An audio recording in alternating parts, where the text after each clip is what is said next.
If not, the question is on the amendment by the gentlelady from Minnesota. All in favor say aye. All opposed, no. No. In the opinion of the chair, the noes have it, and the amendment is not agreed to. In my mind, that I would have been set up for failure. Look at the reality that the Republicans are fighting for. Over $1 trillion in cuts to food stamps, health care, and student loan programs. Don't move. Grab yourself a chilled drink, sit back, and get comfortable because this one is going to be interesting. Ilhan Omar just got removed from the Foreign Affairs Committee, and the reaction from Democrats was absolutely explosive. So before we break it all down, hit that like button, subscribe to the channel, and let's get into what really happened, why Republicans pushed for this, and why Democrats are calling it an attack. Yes. I have an amendment at the desk, Mr. Chair. The clerk will report the amendment. Amendment to the amendment in the nature of a substitute to H.R. 6359, offered by Ms. Omar, Minnesota, identifier Omar_AMD_05. I reserve point of order. A point of order is reserved. I now recognize the gentlelady from Minnesota to speak on her amendment. Thank you, Mr. Chairman. Once again, we are considering a bill that not only fails to provide true support for students, but is especially insincere given the choices over the past year. I was once a young pregnant student. My two older children were born while I was in college. I know very deeply and personally what the needs of these students are. And I know that if the current day policies of this administration and this majority were in place when I was in school, there is no doubt in my mind that I would have been set up for failure. Look at the reality that the Republicans are fighting for. Over $1 trillion in cuts to food stamps, health care, and student loan programs. A complete lack of meaningful wraparound services to assist the nearly 60% of students who experience food or housing insecurity today. And an administration that has tried to completely eliminate funds from C-Campus program that helps provide childcare for college students. Today, nearly 1 in 5 of all undergrad students are raising children. These students have to balance immense responsibilities while struggling to find affordable childcare. The role of government should be to make their lives easier, not unbearably hard and confusing. Yet the last fall, this administration chaotically cut off C-Campus programs at over a dozen colleges. Why? Because they decided those schools didn't pass their ideological purity test. My amendment requires additional information and explanation about whether schools have their C-Campus funds arbitrarily canceled by this administration. It is critical that students receive comprehensive information about all available choices and resources. It is even more critical that they receive tangible, consistent childcare accommodations should they need them. If my colleagues across the aisle are serious about truly supporting pregnant and parenting students, then they should join me in supporting this amendment. Thank you, and I yield back. I thank the gentlelady. Does the gentleman continue to reserve his point of order? I withdraw my point of order. The reservation is withdrawn. Does anyone else seek recognition on the amendment? Mr. Chairman. Does the gentleman from Indiana seek recognition on the amendment? Yes, Mr. Chairman, I'd like to speak. You're recognized for 5 minutes. Thank you, Mr. Chairman.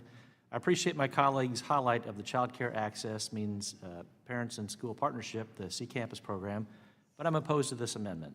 This amendment would provide information on C-Campus that is duplicative and even confusing to pregnant students. As part of their C-Campus application, institutions must already show that they support the student participation in the program. Student outreach is already a requirement for any institution receiving C-Campus grants. C-Campus also specifically is designed to support low-income students as determined through Pell Grant eligibility, which may not apply to all pregnant students. This amendment also asks schools to provide information dating back 10 years. C-Campus grants are given in 4-year cycles, meaning a student may receive information about an old grant cycle from years ago that has no relevance to her. This amendment also places a vague burden on institutions to describe the circumstances surrounding the discontinuation. There could have been a litany of reasons why a school did not receive another C-Campus grant in the past 10 years, many of which have no relevance to the pregnant student. I would also like to highlight encouraging action taken by this administration to streamline C-Campus through interagency agreements with HHS. As HHS has already oversees child care focused grants, this partnership will bring much needed efficiency and coherent guidelines to the execution of the C-Campus program. Thank you, and I yield back. I thank the gentleman. Is there further debate on the amendment? If not, the question is on the amendment by the gentlelady from Minnesota. All in favor say aye. All opposed, no. No. In the opinion of the chair, the noes have it, and the amendment is not agreed to. The House vote to remove Ilhan Omar from the Foreign Affairs Committee immediately turned into another major political battle in Washington. Democrats accused Republicans of racism, Islamophobia, and targeting Omar because she is a black Muslim woman. Republicans, meanwhile, argued that committee assignments come with standards of conduct and that Omar's past comments and controversies made her removal justified. From my perspective as a right-leaning political commentator, this is where the conversation needs to become more serious. Forget the shouting for a moment. Forget the accusations flying across the House floor. The real question is simple. Should members of Congress face consequences when their conduct creates serious concerns about their ability to serve on powerful committees? Foreign affairs is not some minor assignment. Members deal with national security, international relations, foreign governments, and some of the most sensitive issues facing the United States. And that is why the allegations discussed in this video deserve to be separated from the political theater. Minnesota lawmakers raised questions about Omar's past tax filings, campaign spending, political travel, and other financial matters.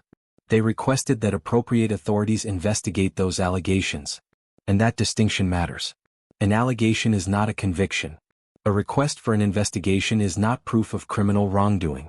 If the claims are legitimate, investigators should examine them. If the allegations don't hold up, the evidence should clear her. That is how accountability is supposed to work. But instead, the political debate immediately became a battle over identity. Omar argued that Republicans were attacking her because she is Muslim, black, and an immigrant.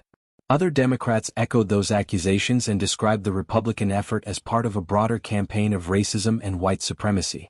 Republicans rejected that argument and pointed to Omar's public record and previous controversies. And here's where I think both sides need to be challenged. If a Republican member of Congress faced credible allegations of financial misconduct, Democrats would almost certainly demand an investigation. And if a Democrat faces similar allegations, Republicans are going to demand the same thing. The standard should be identical. No special treatment because someone is Republican. No special treatment because someone is Democrat. And no special treatment because of someone's race, religion, or background. That's the principle that matters. The committee vote itself also raises another issue: political retaliation. Republicans argued that Democrats had previously removed Republican members from committees, and that Democrats couldn't expect Republicans to simply accept that precedent without responding. But retaliation is not the same thing as accountability. If Congress turns committee assignments into an endless cycle of political revenge, Americans lose regardless of which party is holding the gavel. What we should demand is consistency. If someone violates congressional rules, investigate it. If someone breaks the law, prosecute it through the proper legal process. If someone is innocent, clear them. And if someone is guilty, hold them accountable. That's far better than simply screaming racism or political persecution every time a controversial vote doesn't go your way. At the same time, Republicans need to be careful not to overstate allegations as established facts. Political commentary is strongest when it sticks to evidence. The public deserves the truth, not another partisan circus. And that's ultimately what makes this story important. The Omar controversy isn't just about Ilhan Omar. It's about whether Washington has one standard for everyone or different standards depending on which political team you're on. For years, Americans have watched politicians accuse each other of corruption, hypocrisy, racism, abuse of power, and political retaliation. What they want is simple: accountability. So now the question is whether the allegations raised against Omar will actually receive serious scrutiny or whether this entire controversy will disappear beneath another layer of partisan noise. Either way, the committee vote has exposed just how divided